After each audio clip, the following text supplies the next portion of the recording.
When you claim to be superior to NAS, were you smoking? Jim Jones recently made an appearance on The Night. They couldn't help but ask him about NAS during the Cap podcast with Shannon Sharpe and Chinko Johnson. Capo had earlier positioned himself as a bigger rapper than Esco during an interview on Fat Joe and Jadakiss's show, which surely created a lot of shock conversation. However, during this nightcap performance, he intensified.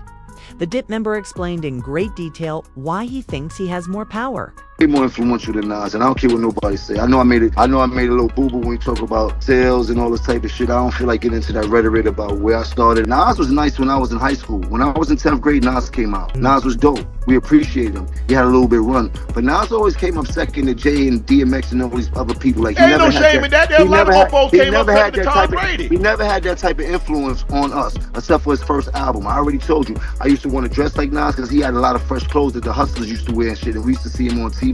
He had one of the illest albums of all time.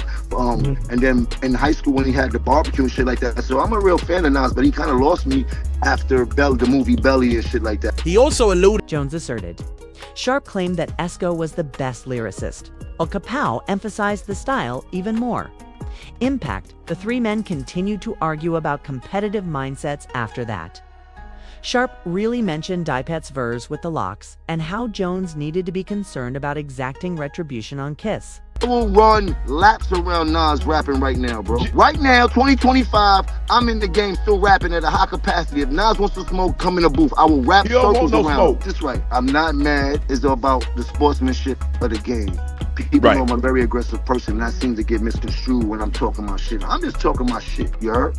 Let me talk my shit because I am on the field. If anybody got a problem with that, they can meet me on the field. That is the booth. Anybody from that era. In a recent interview with Fat Joe and Jadakiss for their podcast, Jim Jones made it apparent that he did not intend to resolve his conflict with Cameron or Styles P. This is a PSA. We're not gonna talk about my brother Styles, and we're not gonna talk about Cam.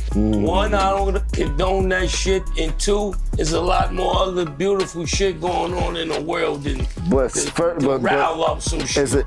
Jones jumped in to emphasize that Styles is his brother, which Jada responded to. There's another thing to talk about. Me and Styles are actually brothers, two brothers that love each other. You don't gotta explain. I be wanting people to know that. Like, we don't have to get into that because we already know what it is, and they're gonna see soon enough. Only a few weeks have passed after Styles P challenged Jones to a versus war, which Jones accepted in spite of the strain. Styles went on to say that he has the highest regard for Jones and his body of work. However, he believes that because of his involvement with the Locks, his abilities are sometimes disregarded and that he is a superior rapper. Additionally, Jadakiss's PSA was released just a few months after Jones addressed his long-standing conflict with Cameron, claiming that Cam was never his friend and that he only assisted him because he was under his label. Many fans have been yelling, "Real hip-hop is back online." In anticipation of the release of Clips's imminent comeback album, Let God Sort Them Out, the singles, the most recent of which was released yesterday, are mostly to blame for this. Well, anything. Pusha Molly's lyrics were as excellent, while Pharrell Williams once again produced an amazing beat. Naturally, Travis Scott's CD has been making waves on the internet. Ace Trumpets was a fantastic lead single, even though this song is currently getting the most attention. Another previous Good Music label partner, Kanye West, was also openly disparaged by Pusha, even while that song received a lot of praise. It doesn't appear to have connected with any particular rapper up until this point. That individual would be Jim Jones, a native of New York. Bootleg Kev asked him backstage at the BET Awards if he liked Ace Trumpets. It made sense to inquire since Jim Jones had just given Pusha T and Malice their flowers. All things, man. Shouts to Pusha, shouts to that guy, shouts to the Clips. You know what I mean? Congratulations. Do you like the new song? No, but you know. You don't like Ace Trumpets? What's so great about it? It's so good. It's good in what? A nostalgic value of it. You don't think Ace Trumpets is hard? I don't believe them. But that's a whole nother story. I don't want to downplay nobody's craft or their music. I want to uplift everybody and things like that. But I don't listen to their music. I never have. I can't recall too many records that I can remember. You know? It's important to note that Jones and Pusha in particular had a falling.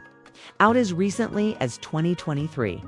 It seems to have begun as a result of Capo's disagreement with a Virginia rapper's placement among the top 50 rappers of all time on Billboard and Vibes. What has he done that puts him in the greatest rappers of all time besides talk about coke that he probably didn't get himself? He vehemently contended he could complete his A. What has he done, though? He's the only one dressed like him. No one aspires to be like Pusha T. I can't recall anything. This led to a string of clapbacks and kisses, and it appears that some hostility still exists. Additionally, Pusher seemed to pursue him on Chains and Whips, a future Let God Sort Him Out tune. At that time, when their record is released on July 11th, we shall formally hear that. Pusha T just made fun of Travis Scott in a new song called Let God Sort Them Out. The first album by Pusha T and No Malice in 15 years is now available. They released the second song, So Be It, today. Following the phenomenal success of the lead single Ace Trumpets, the song was first perceived as a barb at Kanye West.